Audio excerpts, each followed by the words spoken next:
Hey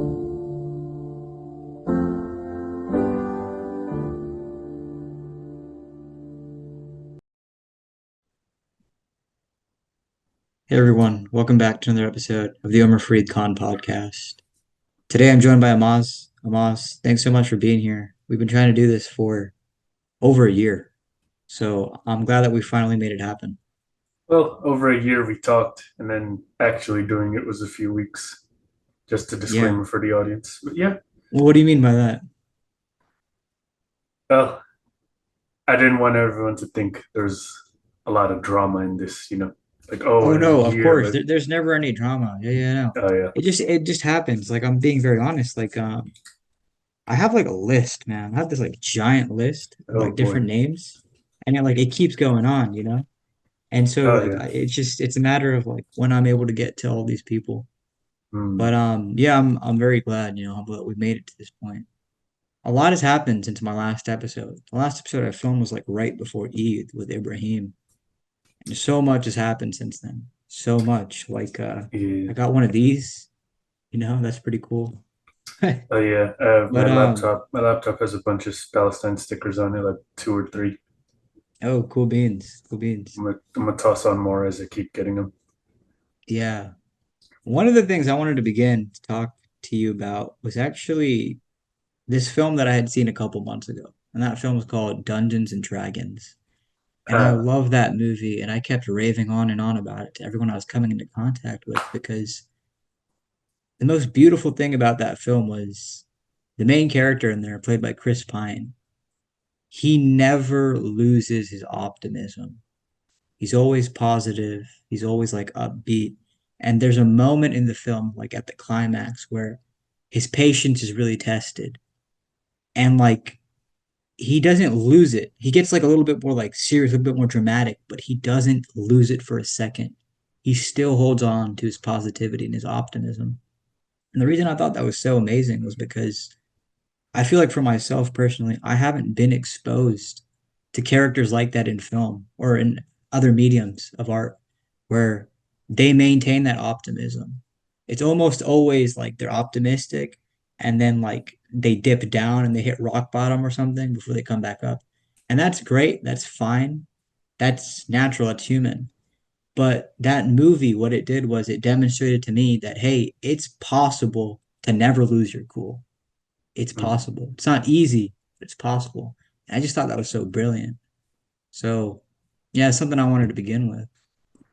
I've sort of seen some shows, movies like that. I will say I guess it depends. Um, on some of those are like anime or like maybe I guess not American productions where the main character kind of always keeps his head on. What you said though about like, hey, this is very uncommon to see a character who maintains like positive traits. Uh, if anyone knows me, then you know I'm a big fan of Sonic. At this point, I can't even like not like that franchise anymore because I've spent too long with it for all its flaws. But I was thinking about the first Sonic movie. I don't know if you've seen it. It's a fun little romp, and I remember the main character, like the main human character. He's married in that movie, and their relationship, like a lot of movies throw in like relationship drama for no reason. It's like, their marriage is struggling or this or that. But no, the main characters had a very stable, good, and trusting marriage to the point where even when things that are otherworldly happened, they were still like good with each other. And I was like, wow, a children's movie that actually has a healthy relationship for once. That's I didn't realize just how uncommon that is. And it's like there is this I guess to expand on that, there's this seemingly prevailing pessimism in just media and this like negativity. Maybe it's because that sells well. I don't know. What do you think? Yeah, I haven't seen that Sonic film, but uh yeah, I guess there is something about pessimism. Maybe it's addictive, you know. Pain Maybe is it just addictive. sells. Yeah, something like that. I'm not sure to be quite honest with you, but yeah, like when you see characters like that are uncommon in films that kind of hold on to like just a sort of level of positivity, or as you said, like no problems in the relationship. I just think that's cool. I think that's novel. Yeah, and I don't know, it's very strange because it's just like, it's like there's the eternal saying, does art imitate life? Does life imitate art? What do you think Well, about that? I think it goes both ways. Because, like, Yeah. you know, um, I remember I learned about the Hunger Games. That when it was being written, obviously in the early 2000s, that's when the whole Bush Iraq thing was going on.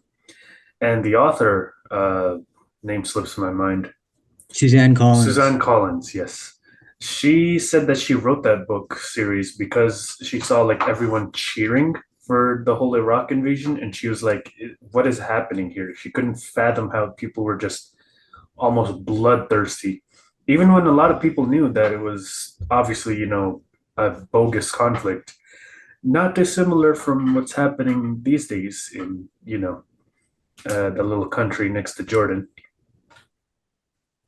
Yeah. I didn't know that actually about the Hunger Games. Did you But have that like, whole, yeah. sorry? No, it's I was like, just saying, so you go. all I was gonna say was that when you were talking about life imitates art or does art imitate life, it for some reason just reminded me of Julius Caesar. And I remember reading about how his entire life he led it as if he was an actor in a play.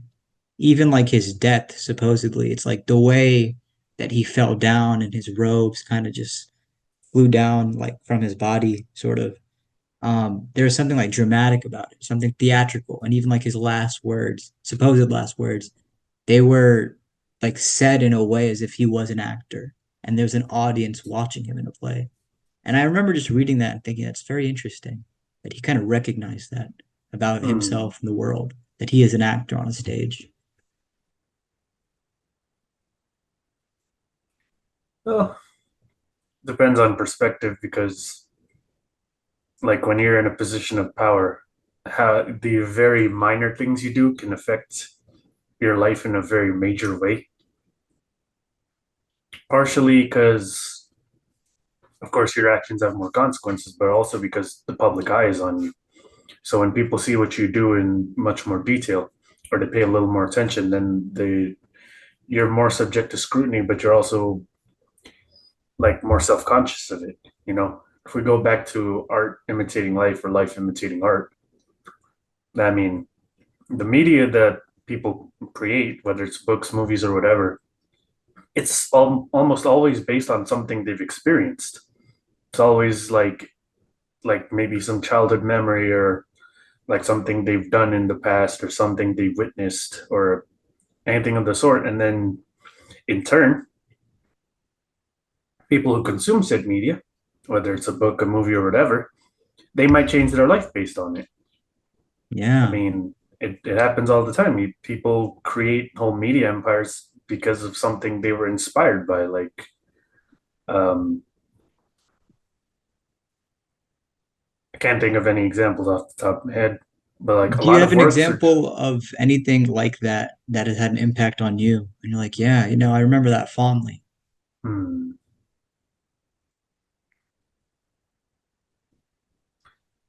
off the top of my head, I don't have any one thing, but I will say that learning about how things are made, like games, movies, books, and stuff, it has shown me that the human experience is very universal. Everyone goes through the same struggles one way or another, and that's very like it shows me that no one's really all that different from you or me.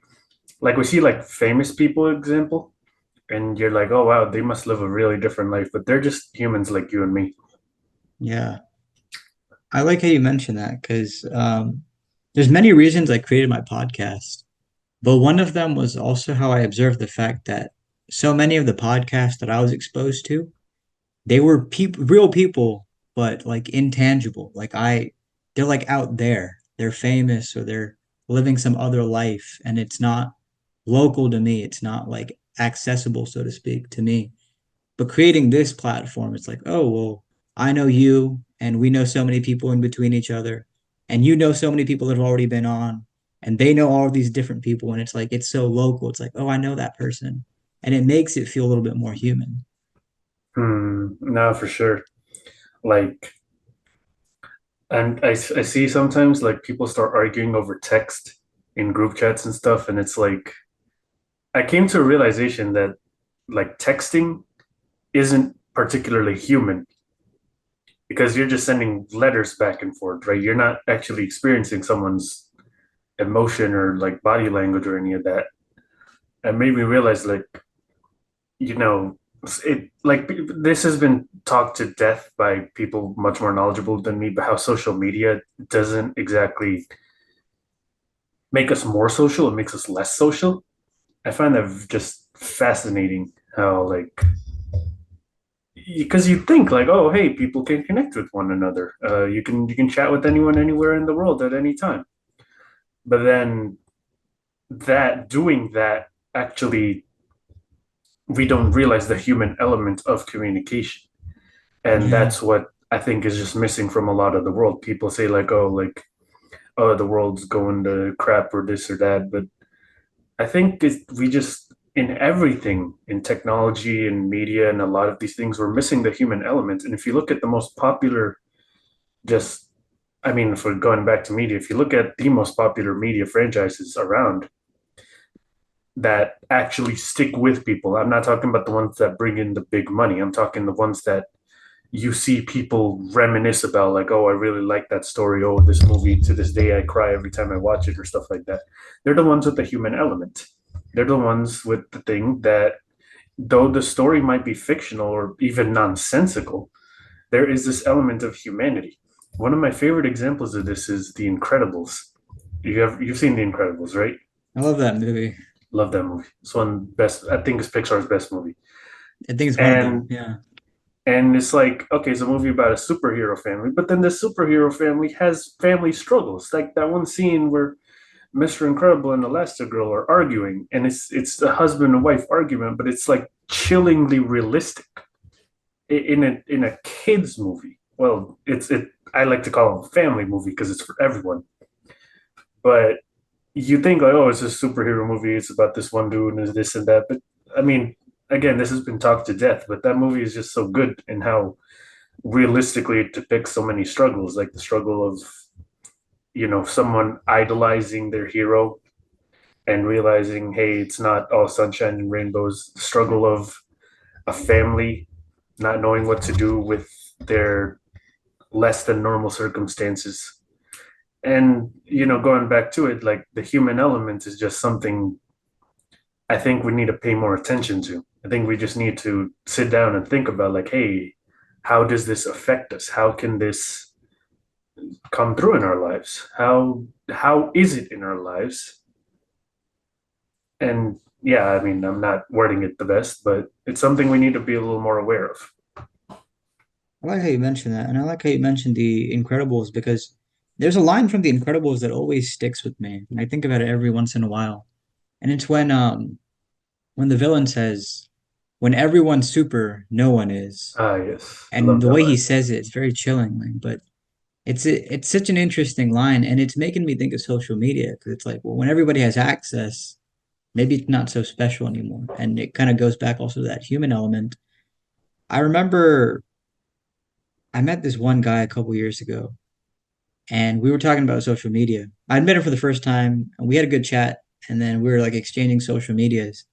And he told me that he generally doesn't like to do that because the way he sees it is when people exchange social medias, it's like mentally they like check something off in their head.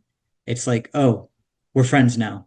It's like they press the button, oh, we're friends now. And so you Mm, feel like now that we've connected, I have no reason whatsoever to ever interact with you again or go out of my way to like talk to you or hang out or anything like that because we're already friends because we're connected on social media. And I remember when he introduced that perspective to me, I was like, yeah, like he's got a really good point. Like that's interesting.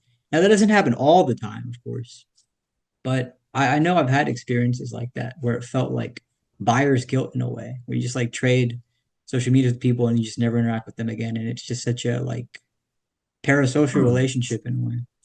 But going back to that whole thing about the human element, I think the way to access that is to just not take things personally. And that's something that I've been trying to work on myself these days because it's so easy to take things No, I, personally. I agree with you 100%. I think with everything, I mean, I don't like to rant about people because that's not necessarily, it's kind of lumping everyone together. But I think people take things too seriously and people take things too personally. And it's like I personally have struggled with this a lot, not taking things personally, but people taking things personally when it's like, no, I'm just like I sometimes tell people this like, hey, if I say anything weird, just don't take it seriously.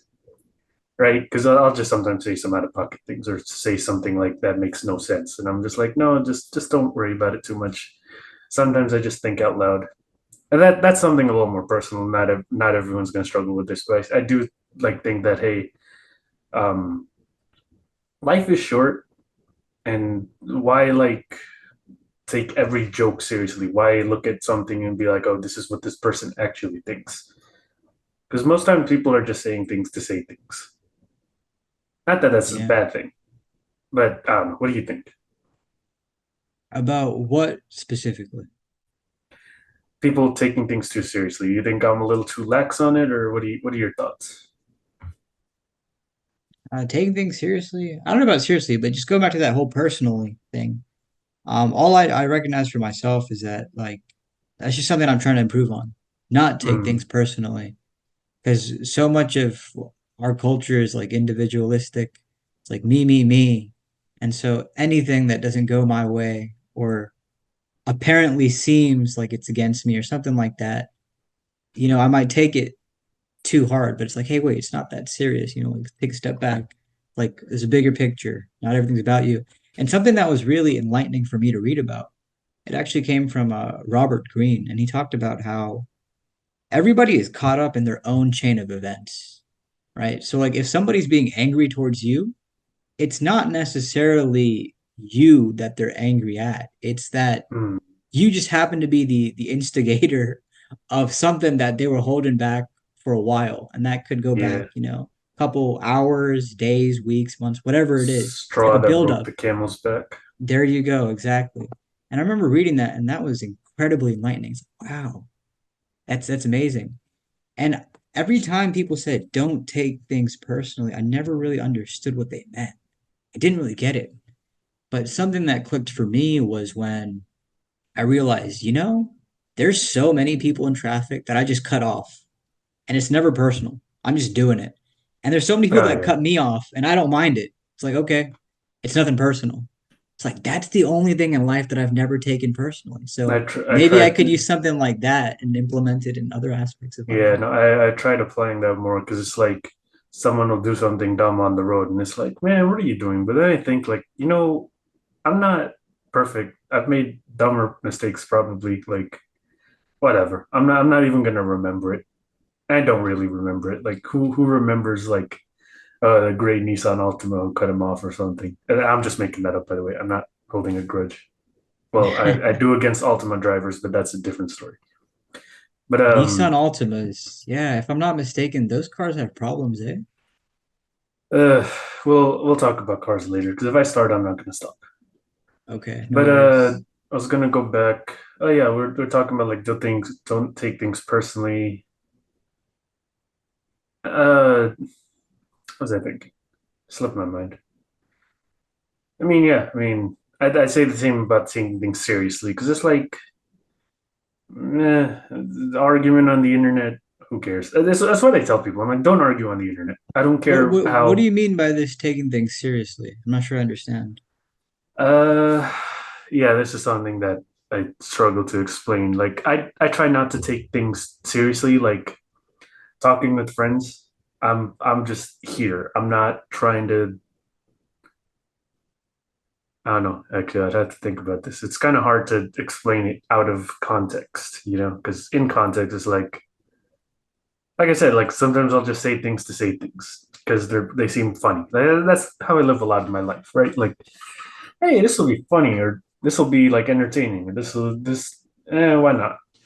Never done this before, something like that. I don't know. I feel like I'm explaining this terribly. Hey, it's fine. Yeah, Hmm. it's something to think about though. Taking things personally, taking things seriously. Hmm. But going back to how I was asking you if there's like a piece of art that really like changed your life or, inspired you or influenced you in some way. For me, I find myself many times going back to The Last of Us, that video game. I don't know if you ever played Hmm. it. I I didn't get super far in it. I see the There's appeal, but just it's not for me. it's just such a beautiful like story that they've created, and I the world is just so nostalgic to me. And like the hmm. music of that world is amazing, and the characters and the writing is so strong. Like it was just very interesting. And I remember I played it and I beat it like right before the COVID outbreak. Oh And I boy. remember, I specifically remember this. It was like mid-February or like the end of February 2020. I was playing this Uh, game and I'm like, oh my God, there's like this like zombie apocalypse in this game. Thank God it's not in the real world. Imagine that. Imagine some crazy disease got out in the it's world. that's Thank even God we're not funnier. living in times like that. It's even funnier because the virus was going around at the time. It just hadn't Yeah. gotten to And America then just a super. few weeks later, boom, and we're like in quarantine. I was like, oh my, and I remember I was like, oh my God, this actually happened. No way. Yeah, people drew that comparison a lot, but it's not the same. You know that the fungus in The Last of Us actually exists, Yeah. but The it doesn't affect. cordyceps Yeah, but it doesn't affect humans. It affects like insects and ants, some yeah. animals, maybe something like that. I've seen a video on it too, and it's like, wow, Uh, it's crazy how that happens. It's yeah, wild. it's like low-key horrifying. It's like, Yeah. oh It's God, interesting. It's so fascinating it how is that's interesting. thing. Yeah. It's It's like, crazy. thank God that doesn't affect us. That would have gotten out of hand very quickly. Yeah. Yeah. But that's one for me. Is there one for you? Or you still don't really have anything on the top of your mind? It's hard to point to just one. Um, I'd have to think about this. I would okay, I will say, well, it's not maybe it's not super like not the first God of War I really liked. That's an Not the amazing first one, but game. like the 2018 one, the Amazing reboot. game. Amazing game. Amazing If you game. played Like Ragnarok, please I don't say did. anything. Don't say Oh, anything, you please. haven't played it yet? Please. Not yet. There will come a Oh time, man. inshallah, but please don't Inshallah. say Hey, anything. Summer's right here. No, don't worry, I But won't spoil it. I really love the world of mythology in general, but like Norse mythology, oh my God, that's got a special place in my No, heart. I know I it's just like that story was good when I played it, but then occasionally just going back to it, watching clips, I'm like, wow, this was really good. Like the yes. story of like parenthood, the idea of just breaking out from old bad habits and ensuring they aren't instilled into the next generation. Because that story, like, it was very Yes. personal from the creators, right? Corey Yeah. Cory Balrog, who Barlog. was Oh my God. yeah the creator of the game, he had a son and he was raising a son, and that's when he's like, oh, I gotta like, oh, this is there's a lot going on here, and that's what he based the game off of. Like It's such a good game, and that story is amazing. I this always is remember. yeah. Yeah, go Just ahead. going back real quick, this is what I was saying, like the human element and how why is my screen doing that? Whatever. Like the how the art imitates life. It's because like in this case it does. Art imitates the life of the creator. Yeah, Okay. there you go. Yeah. Like Yeah. yeah. What were you saying? Sorry, I cut you off. No, no, you're good. I was just gonna say, like, yeah, that story is an amazing story, and I always remember that ending scene, like where Baldur is choking Freya, and then Oh man. Kratos comes in. He's like, why did you like? You could have just walked away. And he's like, no, we must be better. And then he snaps his neck. And I was like, oh my God. Because that whole game, I he love that keeps scene. walking away from anything that's not his business. Like, I don't care. Yeah. It's got nothing to do with me. But this one moment, he's like, you know what? I'm going to do the right thing. I And that was love that amazing. scene That so was amazing. much. That's And then the such a music good plays scene. too. Oh, wow. Yeah, that soundtrack was amazing too. He says the cycle will not go on, which is funny because if you play the older games, there's a scene where Zeus, kills him, and I mean he's killed like every single time in the old games, and he crawls out from hell anyway. But Yeah. that's exactly what his dad said to him. Was like the cycle will not go on. We must something like that. Basically, like parent kids have to stop killing their parents. Yeah. And I mean, you said not to talk about it, but I will think you'll Please, enjoy no, no, that. please You'll enjoy don't. Ragnarok. You'll We enjoy it. can't. Okay. That's all I'm Okay. gonna say. I won't give you any details, but you will enjoy Yes. it very much. No, no, I'm a huge fan of anything, Viking Norse related, so I'm sure I uh, will. Yeah. But moving on from this topic, yeah. um, what else do you have on your mind, you know? Was there anything in specific you wanted to come on to talk about? No, that's why I asked you before, like, hey, any script you follow? Because I don't Never a like. script. No, I have to, or like any format maybe, because I have to. I didn't have anything, I guess, on the top of my mind. Yeah, no, you're good, man. I do want to continue though. Let's go back a little. We were talking about like people and how I don't like judging people. You probably know this. You see me a lot at the Dawa table, and I'm talking to just strangers all the time. And then I'll just ask them like, "Hey, what do you think about God? What do you think about the universe?" And it's a lot of people get very not put off, but very like, "Oh, what an on the spot question!" Like, "Hey, let me think about what I think of the universe and how it exists." And then you realize a lot of people haven't actually thought about it, which you might say like, "Oh, wow, of course you don't. People are dumb, of course." But it's um I remember hearing reading something where it's like people are what is it? A person is smart, people are dumb, panicky animals, and I really like that statement because it's kind of true. Someone on an individual basis is a lot different than a collective because a collective is just like lowest common denominator in a sense. There's probably a better way of wording that, but that's you know the most common trait is gonna be the most defining one. Whereas with a person, an individual, they're usually defined by the things that they show the least if you actually get to know them. And I was just thinking about that, like, you know, a lot of people like give people as a collective like a lot of crap, like, oh, people are dumb, people are. I don't think we give people enough credit. I don't think we give the human species enough credit because we say because we put a lot of things into numbers, right? Like, oh, 100 is the average IQ, and oh, these are statistics, and this is that, and statistics to me just aren't super reliable. What do you think? I feel like I'm going off the rails here. What do you think? I like how you mentioned this because it's something I've been thinking about lately. I was actually saying this to my friend Sean a couple weeks ago. I enjoy being a social butterfly. I Mm, enjoy the prospect of meeting new people and getting to like talk to them and get to know them. But I've realized, especially lately, like when I encounter a group of people, like it'll be good, but I'll grow quieter sooner because I'm just not a big fan of talking to so many people at the same time. I much rather prefer like a one-on-one interaction with a person because I get to really experience them for who they are, not who they become when they're with a bunch of other mm. people. And I've I, had instances with friends where like one-on-one they'd be amazing. And then all of a sudden like all these other people would show up and now it's like, oh my God, they're everybody's just like on this energy level that's just so high that you can't really it I don't know. I just enjoy one-on-one conversations. it is very interesting.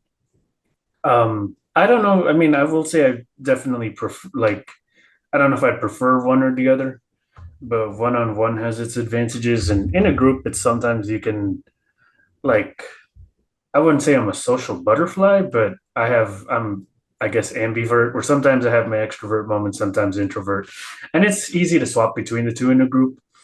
It depends because if the group knows each other, but you don't know the group, it's a little harder. Then it's like, yeah, what am I supposed to do here? I don't really know you Yeah, guys the way you guys know each other. those situations, those are Yeah. always interesting But then situations. if everyone is kind of on the same level, like, oh, hey, we all know each other, or hey, we're all at least acquainted with each other, it's a lot better. Because then it's like, because part of who someone is how they interact with others. I'd say that's probably one of the biggest parts of who someone is. That's a And beautiful thing you said there. So you get to see how someone interacts with someone else, especially if when there's a lot of different, like, energies. Energies is a poor word. Different just personalities interacting with each other. You get to see a lot about who someone is, or just what you're like, even, or just how groups can be, just people as a smaller collective. Yeah, I like how you're saying this because it's reminding me of something. This past school year has been so dry for me socially. Like I felt like all the different people I met, it just wasn't as much a vibe as I wanted it to be. You know, like anytime I'd be like trying to talk to people or a group of people, I'd be giving them my energy. I'd be giving them like a sense of interest, but they just wouldn't reciprocate. Not Hmm. all of them, of course, but like a good amount. And I was like, what the heck? You know, like what's going on here? But I'm so grateful because like for the past month and a half or so, like I've come across so many amazing people in SJP, and it's like the prospect of all these people, because there's so many people there. It's like they're all so welcoming and so interesting, and like Yeah, they but reciprocate that energy.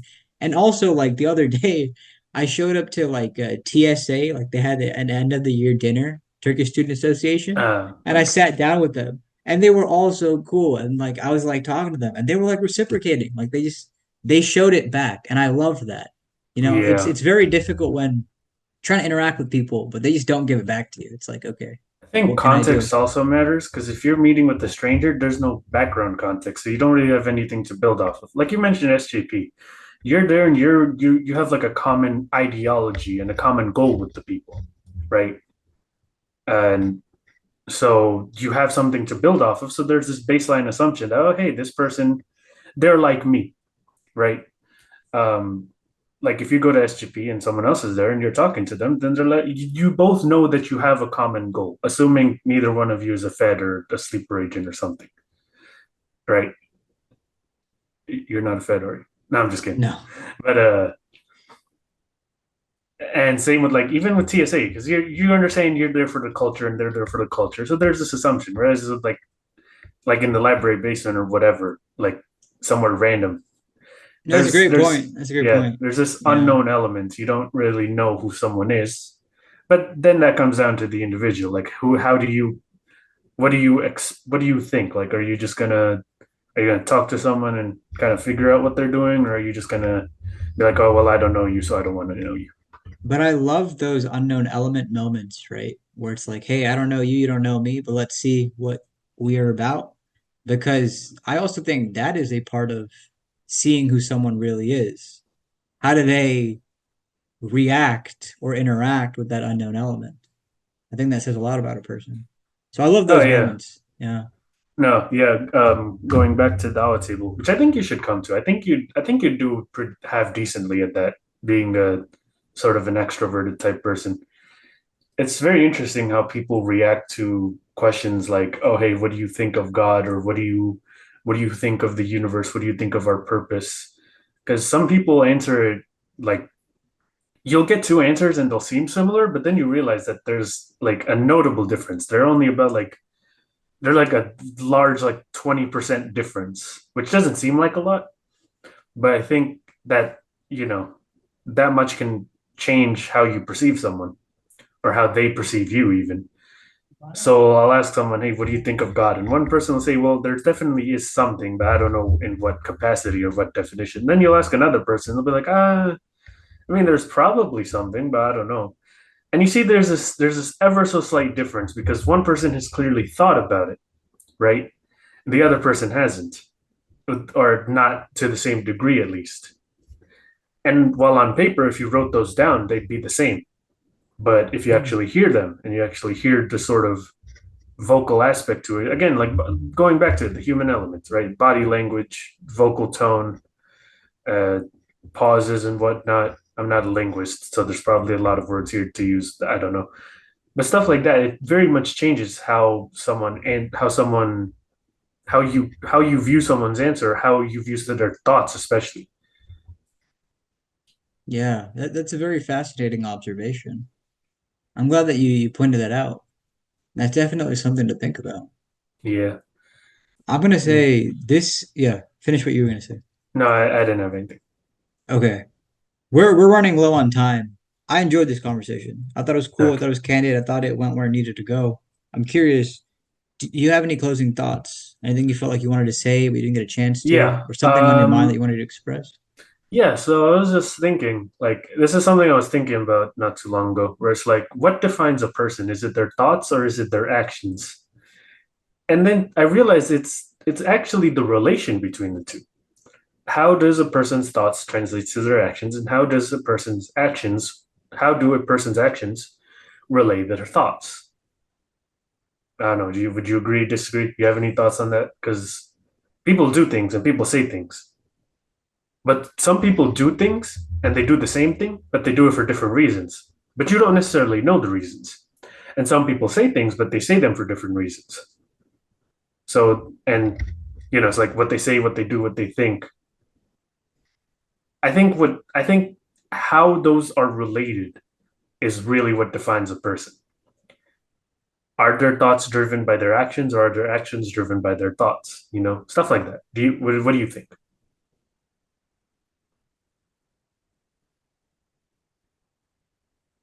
Well, in the Muslim tradition, I like that saying,